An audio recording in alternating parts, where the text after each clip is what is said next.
Hello' নমস্কাৰ। আজি পুনৰ অন্য এটি ভিডিঅ'লৈ আহিছোঁ মই যতীন মিলি অফিচিয়েল ইউটিউব চেনেলত। আজি আপোনালোকে আমাৰ এই ভিডিঅ'টি চাই ভাল পাব। মই কথা দিছোঁ আপোনালোকে আজিৰ ভিডিঅ'টি বহুত ভাল পাব এটা কাৰণে। আজিৰ ভিডিঅ'ত আছে এগৰাকী কৃতি ছাত্ৰ, যিগৰাকী শিক্ষাৰ্থীয়ে জাজিমুখ জপংগাঁৱত হেজাৰটা সমস্যা নেওচি গৌৰৱ কঢ়িয়াই আনিবলৈ সক্ষম হৈছে, সুনাম কঢ়িয়াই আনিবলৈ সক্ষম হৈছে। মই কৃতি ছাত্ৰগৰাকীৰ কাষলৈ আহিম, তাৰ পূৰ্বে মই ক'ব বিচাৰিম এই জাজিমুখ জপংগাঁৱত জন্মলগ্নৰ পৰা বহুত সমস্যা আছে। আৰ্থ সামাজিক সমস্যা আছে, যাতায়াতৰ সমস্যা আছে, খোৱা পানীৰ সমস্যা আছে, ইয়াত শৈক্ষিক সমস্যা আছে, নানা ধৰণৰ সমস্যাই বিৰাজমান জাজিমুখ জপংগাঁও। কিন্তু এনে সমস্যাৰ মাজতো বোকাত পদুম ফুল ফুলাৰ দৰে আজি ফুলি উঠিছে এগৰাকী ছাত্ৰগৰাকী হৈছে শান্তনু তাই, ৰঞ্জিত তাই আৰু লতামণি তাইৰ সুযোগ্য পুত্ৰ শান্তনু তাই। গতিকে শান্তনু তাইক আজি আমাৰ চেনেলৰ মজিয়াত পাই আমি যথেষ্ট সুখ অনুভৱ কৰিছোঁ।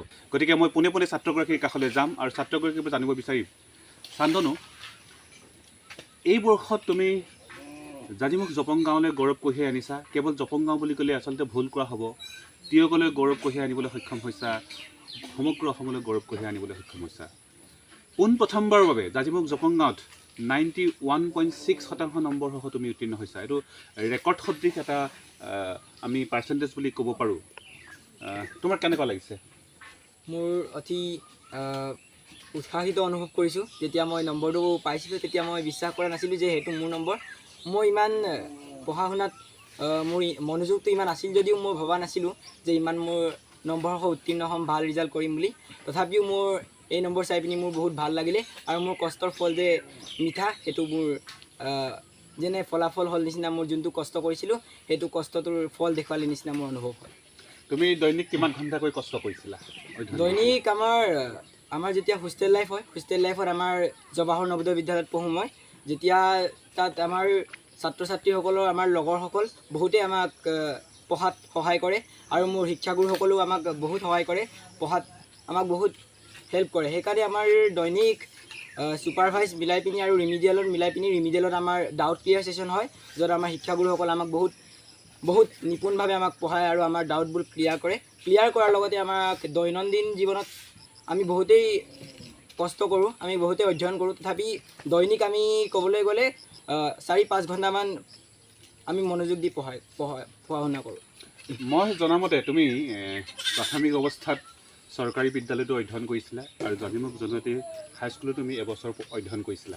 তাৰপিছত তুমি পোনে পোনে নৱোদয়ত ছিট পালা, নৱোদয়লৈ গুচি গ'লা। এতিয়া মই সেইটো জানিব বিচাৰিম, কাৰণ সেইখিনি কথা হয়তো ময়ো নাজানো। চৰকাৰী বিদ্যালয় আৰু নৱোদয় বিদ্যালয় যিটো শিক্ষা ব্যৱস্থাত কোনখিনি দিশত পাৰ্থক্য আছে? মানে মই সেইটো ক'বলৈ গৈছোঁ, অনুশাসন, শিক্ষাদানটো চবতে একেই থাকে, সকলো শিক্ষকেই সমান, মই সেইটোত ক'বলৈ নাযাওঁ। কিন্তু অনুশাসন বা আন আনুষংগিক দিশত কোনখিনি ক্ষেত্ৰত পাৰ্থক্য তুমি দেখা পাইছিলা বা দেখা পোৱা? এতিয়া যদি ক'বলৈ যাওঁ, আমি যদি চৰকাৰী বিদ্যালয় আৰু জৱাহৰ নৱোদয় বিদ্যালয়ৰ জীৱনৰ কথা, জৱাহৰ নৱোদয় বিদ্যালয়ৰ চৰকাৰী বিদ্যালয়ৰ জীৱনত বহুতেই পাৰ্থক্য আছে। যেনেকৈ আমি তাত হোষ্টেল লাইফত যেনেকৈ কটাওঁ তেনেকৈ তাত কটাব লগা হয়। তাত কোনো ইলেক্ট্ৰনিক বস্তু তাত অনা নহয়। যেনেকৈ আমি স্কুলত যাওঁ, এই চৰকাৰী বিদ্যালয়ত যেনেকৈ স্কুল গৈ পিনি আকৌ ঘৰলৈ ঘূৰি আহি আমি ঘৰৰ নিজৰ কামত ব্যস্ত হৈ যাওঁ। কিন্তু তাত তেনেকুৱা নহয়। তাত আমি হোষ্টেল লাইফৰ দৰে, হোষ্টেল জীৱনৰ দৰে, হোষ্টেলত যেনেকৈ জীৱন যাপন কৰোঁ তেনেকৈ কৰোঁ। তাত একো ইলেক্ট্ৰনিক বস্তু ব্যৱহাৰ কৰিবলৈ দিয়া নহয়। মোবাইল যেনেকৈ মোবাইল আৰু MP3 প্লেয়াৰ এনেকুৱা ধৰণৰ যিকোনো স্মাৰ্ট ইলেক্ট্ৰনিক্স বস্তু, এনেকুৱা বস্তু ব্যৱহাৰ কৰিবলৈ আমাক সুযোগ বা সুবিধা দিয়া নহয়। সেইবোৰ বহুতেই ষ্ট্ৰিক্ট সেইবোৰৰ ক্ষেত্ৰত। আৰু আমাক তাত আমি সদায় দৈনিক যদি আমাৰ ৰুটিনটো ক'বলৈ যাওঁ, তেতিয়া 7টা বজাৰ পৰা আমাৰ এছেম্বলি ষ্টাৰ্ট হয়। 7টা বজাৰ পৰা এছেম্বলি ষ্টাৰ্ট কৰাৰ লগতে আমাৰ 8লৈকে এছেম্বলি খতম হৈ যায়।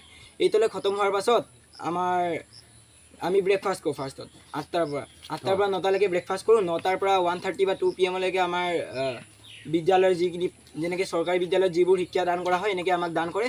তাৰপাছত যেতিয়া আমি সেইটো ছেশ্যন খতম হৈ পিনি লাঞ্চ কৰাৰ পিছত 3:30 পৰা 4:30 লৈকে আমাৰ ডাউট ক্লিয়াৰ ছেশ্যন, যোনটো বহুত ডাউট হেল্পফুল হয় আমাৰ ছাত্ৰ জীৱনৰ কাৰণে ছাত্ৰসকলৰ কাৰণে স্পেচিয়েলি আমাৰ বৰ্ড ষ্টুডেণ্টৰ কাৰণে 10th আৰু 12ৰ কাৰণে ডাউট ক্লিয়াৰ ছেশ্যন বুলি কয় সেইটো যোনটো হৈছে ৰিমিডিয়েল ছেশ্যন ৰিমিডিয়েল ছেশ্যনত আমাৰ শিক্ষাগুৰুসকলে আমাৰ ডাউটবোৰ ক্লিয়াৰ কৰে আৰু যোনবিলাক বস্তু আমাক মানে ক্লাছত যোনটো বস্তু আমি বুজা নাছিলোঁ সেই বস্তুটো আমাক খুব ভালদৰে আমাৰ শিক্ষাগুৰুসকলে নৱোদয়ত আমাক সেইটো বস্তু শিকায় আৰু তাৰপাছত আমি খেলা ধূলা হয় খেলা ধূলা কমচে কম 1 ঘণ্টা বা 1.5 ঘণ্টাৰ ছেশ্যন হয় খেলা ধূলা কৰাৰ পাছত আমাৰ 5:30 পৰা 6 PM-লৈকে আমাৰ চাহত হয় চাহ তাহ খোৱা হয় তাৰপিছত 6-ৰ পৰা 7 PM 7:30 বা 8-লৈকে 6-ৰ পৰা 7:30 পৰা 6 PM-ৰ পৰা 7:30 PM-লৈকে বা 8 PM-লৈকে কেতিয়াবা কি হয় আমাৰ ছুপাৰভাইজ ষ্টাডি হয় য'ত আমাৰ নিজে অধ্যয়ন কৰোঁ য'ত আমি নিজে অধ্যয়ন কৰোঁ অধ্যয়ন আমি নিজে কৰোঁ তাৰ একো কোনো টিচাৰৰ ইনভলভমেণ্ট নাথাকে টিচাৰ আমাক ছুপাৰভাইজ কৰে কিন্তু আমি তাত চেল্ফ ষ্টাডি কৰোঁ চেল্ফ ষ্টাডি মানে নিজৰ অধ্যয়ন কৰোঁ সেইবোৰেই হয় আমাৰ ৰুটিন প্ৰিয় বন্ধুসকল জৱাহৰলাল নৱোদয় বিদ্যালয়ত শিক্ষাদান কৰা এগৰাকী ছাত্ৰৰ মুখে নিশ্চয় গম পাইছে কথাবোৰ মই ইয়াৰ পিছতে জানিব বিচাৰিম তুমি যিহেতু ইতিমধ্যে CBSEৰ পৰা 91.6% সহ উত্তীৰ্ণ হৈছা ইয়াৰ পিছত তুমি ক'ত অধ্যয়ন কৰিবা আৰু তোমাৰ ভৱিষ্যত পৰিকল্পনা কি ভৱিষ্যতে তুমি কি পঢ়িম বুলি ভাবিছা হয় মোৰ ইয়াৰ পিছৰ মোৰ ভৱিষ্যতৰ কল্পনা হৈছে মই জৱাহৰ নৱোদয় বিদ্যালয়তে এতিয়া এডমিশ্যন লৈছোঁ মই ফাৰ্ষ্ট ইয়েৰ আৰু ছেকেণ্ড ইয়েৰ তাতে পঢ়িম 11th আৰু 12th তাতে পঢ়িম তাত পঢ়ি পিনি মোৰ PCB লৈছোঁ ফিজিক্স কেমিষ্ট্ৰি বায়'লজি মই ছায়েন্সৰ ষ্ট্ৰীম চিলেক্ট কৰিছোঁ ছায়েন্সৰ ষ্ট্ৰীম চিলেক্ট কৰাৰ পাছত মই PCB লৈছোঁ PCB লৈ পিনি মোৰ ডক্টৰ হোৱাৰ সপোন নিশ্চয় আমি শুভকামনা জনাইছোঁ আশীৰ্বাদ জনাইছোঁ শুভাশীষ জনাইছোঁ শান্তনু তাইৰ যি সপোন এগৰাকী চিকিৎসক হোৱাৰ এগৰাকী চিকিৎসক হৈ অঞ্চলটোৰ মানুহক অঞ্চলটোৰ যিসকল অনগ্ৰহৰ মানুহ আৰ্থিকভাৱে যিসকল সচ্ছল নহয় সেই ব্যক্তিসকলক এটা চোৱাৰ সপোন আছে শান্তনু তাইৰ গতিকে শান্তনুৰ এই সপোনে সাকাৰ ৰূপ পাওক আমি কামনা কৰিছোঁ মই ইয়াৰ পিছতে পুনৰ জানিব বিচাৰিম তোমাৰ নৱোদয় জৱাহৰলাল নৱোদয় বিদ্যালয়ত অধ্যয়ন কৰা অৱস্থাত তোমাৰ এনেকুৱা এটা মুহূৰ্ত আছে নে যিটো মুহূৰ্তই তোমাক সদায় তোমাক আনন্দ দিয়ে বা সুখ দিয়ে বা তোমাৰ তেনেকুৱা ধৰণৰ কিবা স্মৃতি আছে নেকি হয় স্মৃতিটো বহুতেই আছে তাৰে এটা মই ক'বলৈ বিচাৰিছোঁ তাৰে এটা স্মৃতি হৈছে যেতিয়া আমি জৱাহৰ নৱোদয় বিদ্যালয়ত খুবেই পঢ়িছিলোঁ তেতিয়া এজন আমাৰ অংকৰ শিক্ষক এজন আছিলে তেওঁ আমাক খুব ভালেই পঢ়াইছিলে খুব ভাল পঢ়াইছিলে তেতিয়া আমি যেতিয়া ছাৰৰ ক্লাছ হয় তেতিয়া প্ৰথম অৱস্থাত ছাৰে যেতিয়া আমাক ক্লাছ কৰিবলৈ ষ্টাৰ্ট দিছিলে 10th পাওঁতে তেতিয়া আমি অলপ বৰ আমনি লাগিছিলে আমাৰ কিন্তু ছাৰে সদায় কৈছিলে যে আমনি লাগিলেই নহ'ব এইটো পঢ়িব লাগিব এইটো যুঁজখন দিব লাগিব এই যুঁজখন আমি জিকিব লাগিব কিন্তু ছাৰে যেতিয়া এইটো কৈছিলে তেতিয়া আমাৰ একো অনুভৱ হোৱা নাছিলে কিন্তু ছাৰে যেতিয়া নিজৰ পত্নীৰ গৰ্ভাৱস্থা এৰি পিনি পত্নীৰ যেতিয়া জন্ম হৈছিলে নতুন শিশু এটা জন্ম হৈছিলে সেই শিশুটো এৰি পিনি আমাৰ ছাৰে যেতিয়া আমাক ক্লাছ কৰিবলৈ আহিছিলে সেই ঘৰ নোযোৱাকৈ ছুটি নোলোৱাকৈ যেতিয়া আমাক ছাৰে সেই মেথছৰ বা অংকৰ শিক্ষকজনে আমাক ক্লাছ কৰিবলৈ আহিছিলে তেতিয়া আমাৰ সেই ক্লাছটো আমাৰ অতি বিশেষ আছিলে সেই ক্লাছটো আৰু সেই যেতিয়া প্ৰকাশ কৰিছিলে যে এইবোৰ অৱস্থাত আহিছে ছাৰে তেতিয়া আমাৰ খুব ভাল লাগিছিলে আৰু খুব উৎসাহিত অনুভৱ কৰিছিলোঁ আৰু যোনটো আমাৰ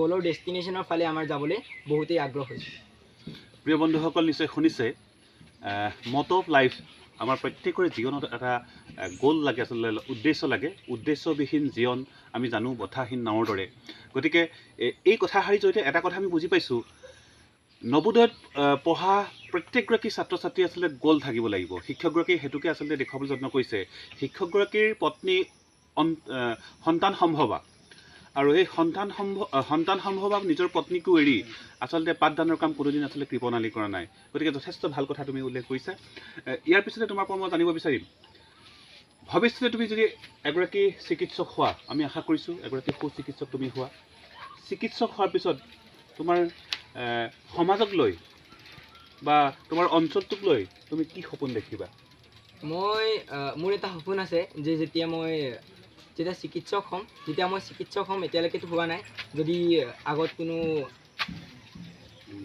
বাধা বিঘিনি নাহে তেতিয়া মই বহুত কষ্ট কৰিম বহুত হাৰ্ড ৱৰ্ক কৰি পিনি মোৰ সপোনটো বা মোৰ ডেষ্টিনেশ্যন মোৰ গ'লটোলৈ সদায় মই আগবাঢ়ি যাম আৰু যেতিয়া মই সেই সপোনটোত ছাকচেছ হ'ম যেতিয়া মোৰ নিজৰ জীৱনত ছাকচেছ হ'ম তেতিয়া মই গাঁওখনক লৈ এটা ফ্ৰী মেডিকেল কেম্প কৰি পিনি মোৰ গাঁৱৰ সকলো মানুহক ফ্ৰী ট্ৰিটমেণ্ট দিয়াম বুলি মোৰ এটা সপোন আছে ধন্যবাদ বঢ়িয়া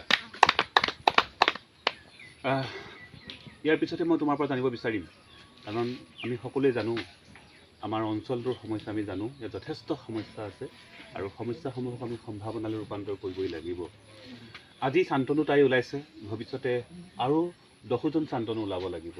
গতিকে সেই 10জন শান্তনু ওলাবলৈ হ'লে তুমি সেই নতুন প্ৰজন্মক কি তুমি উপদেশ দিবা? ঠিক উপদেশ নহয়, কি তুমি অনুৰোধ কৰিবা? মই অনুৰোধ কৰিম যে নিজৰ কৰ্মৰ প্ৰতি সদায় ডিচিপ্লিন হ'ব লাগে। যি কৰ্ম হয় সেইটো ডিচিপ্লিন কৰি কৰিব লাগে আৰু সেইটোত সদায় কনচিষ্টেঞ্চি মেইনটেইন কৰি ল'ব লাগে। কনচিষ্টেঞ্চি মেইনটেইন কৰিলে কি হয়, কনচিষ্টেঞ্চি মেইনটেইন কৰাটো আপোনাৰ এটা বহুত টান কামো নহয় আৰু ইজি কামো নহয়। কনচিষ্টেঞ্চি যদি মেইনটেইন কৰি আমি যিকোনো এটা কাম কৰোঁ, যিকোনো এটা গ'লৰ দিশে আগবাঢ়োঁ, তেতিয়া সেই গ'লটো নিশ্চয় আমি সেই গ'লটো সফলভাৱে বা সেই গ'লটো আমি এচিভ কৰিব পাৰিম। তেতিয়া আমাৰ যিকোনো এটা কাম সম্পন্ন কৰিবলৈ হয়, তেতিয়া যিকোনো এটা গ'ল এচিভ কৰিবলৈ হয়, সেইটোৰ বাবে আমাৰ কনচিষ্টেঞ্চি আৰু সেই বস্তুটোৰ প্ৰতি ডেডিকেশ্যন আৰু ডিচিপ্লিন বহুতেই লাগে। সেইকাৰণে মই খুব অনুৰোধ কৰিম যে মোৰ আগৰ প্ৰজন্মক অনুৰোধ কৰিম যে নিজৰ কামৰ প্ৰতি সদায় ডিচিপ্লিন, ডেডিকেশ্যন, ফুল্লি ডেডিকেটেড আৰু সদায় কনচিষ্টেঞ্চি মেইনটেইন কৰিব লাগে সেই কামৰ প্ৰতি। প্ৰিয় বন্ধুসকল, ইতিমধ্যে কৃতি ছাত্ৰগৰাকীৰ মুখে আপোনালোকে গম পাইছে। গতিকে যিসকল বন্ধুবৰ্গে চাই আছে, যিসকল অভিভাৱকে চাই আছে, আপোনালোকেও মৰ্মে মৰ্মে অনুভৱ কৰক কৃতি ছাত্ৰগৰাকীৰ কথাবোৰ আৰু আপোনাৰ নিজৰ সতি সন্ততিৰ ক্ষেত্ৰতো সেই গোটেই কামবোৰ আচলতে ব্যৱহাৰ কৰক। ইতিমধ্যে সময় সংকেত দিছে, আমি অনুষ্ঠান সামৰিব লাগিব। শেষত দুটামান তোমাৰ পৰা জানিব বিচাৰিম, দুটামান কথা জানিব বিচাৰিম। তোমাৰ এই কৃতিত্বৰ আঁৰত তুমি কাক কাক ক্ৰেডিট দিব বিচাৰিবা? মই যোনটো এচিভমেণ্টৰ আঁৰত যোনবোৰ মোৰ সেই অংকৰ শিক্ষকজনৰ কথা ক'লোঁ, সেই মোৰ ক্ৰেডিটটো যাব অংকৰ শিক্ষকজনলৈ। আৰু ছাৰজনৰ নাম হৈছে দীপক কুমাৰ যাদৱ। সেই ছাৰজনলৈ মোৰ ফুল্লি ক্ৰেডিট যাব। আৰু মোৰ সেই শিক্ষাগুৰুসকলক যোনবোৰে মোৰ কাৰণে সদায় কষ্ট কৰি পিনি মোৰ গোটেই এই 10th বছৰটোত যোনবিলাক কষ্ট কৰি পিনি মোক পাঠদান কৰিলে, সেই শিক্ষকবিলাকক যাব। আৰু মোৰ পিতৃ মাতৃলৈ সেই ক্ৰেডিটটো যাবই লাগিব, কাৰণ পিতৃ মাতৃয়ে যি সহায় কৰিছে, যি মোক সেই কৰ্মত মোক উৎসাহ যোগান কৰিছে, সেই উৎসাহ হয়তো কোনেও যোগাব নোৱাৰে। সেইকাৰণে মোৰ সেই ক্ৰেডিটটো যাব মোৰ পিতৃ মাতৃ আৰু মোৰ শিক্ষাগুৰুসকলে আৰু মোৰ বন্ধু বান্ধৱলৈ, যোনবিলাক বন্ধু বান্ধৱে মোক সদায় এই কামলৈ উৎসাহ যোগায় আৰু মোৰ ভুল দিশলৈ যাবলৈ উৎসাহ নকৰি পিনি মোক ভাল ৰাস্তা দেখুৱাই পিনি মোৰ জীৱনৰ যোনটো লক্ষ্যলৈ যাবলৈ উৎসাহ প্ৰদান কৰিলে।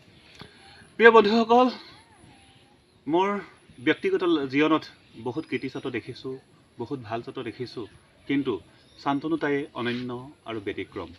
শান্তনু তাইৰ লগত কথা পাতিলে আচলতে পাতি থাকিবলৈ মন যায়, আমনি নালাগে, ইমান ধুনীয়া ধুনীয়াকৈ কথাবোৰ কৈ যায়, অনৰ্গল, কিন্তু সময়ে নকয়। গতিকে শেষত আমি কৃতি ছাত্ৰগৰাকীৰ উজ্জ্বল ভৱিষ্যত কামনা কৰিছোঁ। ছাত্ৰগৰাকীৰ যি চিকিৎসক হোৱাৰ সপোন পুহি ৰাখিছে, সেই সপোন বাস্তৱায়িত হওক, সাকাৰ ৰূপ পাওক, আমি কামনা কৰিছোঁ। আৰু ইয়াৰ লগে লগে শেষত আমাৰ এই অনুষ্ঠানতে বহি আছে মোৰ শিক্ষাগুৰু ভৱকান্ত তাহু ছাৰ। মই ছাৰৰ পৰা খুব চমুকৈ ছাত্ৰগৰাকীক এটি শুভেচ্ছামূলক একাষাৰ মই ক'বৰ কাৰণে জনাইছোঁ। প্ৰথমে মই শান্তনু তাইলৈ শুভেচ্ছা জনাইছোঁ। শান্তনু তাই মোৰ প্ৰাক্তন ছাত্ৰ, আমাৰ জাজিমুখ জনজাতি উচ্চ মাধ্যমিক বিদ্যালয়ত 6ত এটা বছৰ তাত পঢ়িছিল। এটা বছৰতে মই প্ৰমাণ পাইছিলোঁ, খুব চোকা ল'ৰা আছিল আৰু তেওঁৰ যিটো ৰিজাল্ট তেওঁ কৰিলে আমালৈ মানে গৌৰৱ কঢ়িয়াই আনিলে, তাৰ কাৰণে মই পুনৰ ধন্যবাদ জ্ঞাপন কৰিছোঁ আৰু তেওঁৰ উজ্জ্বল ভৱিষ্যত কামনা কৰিছোঁ।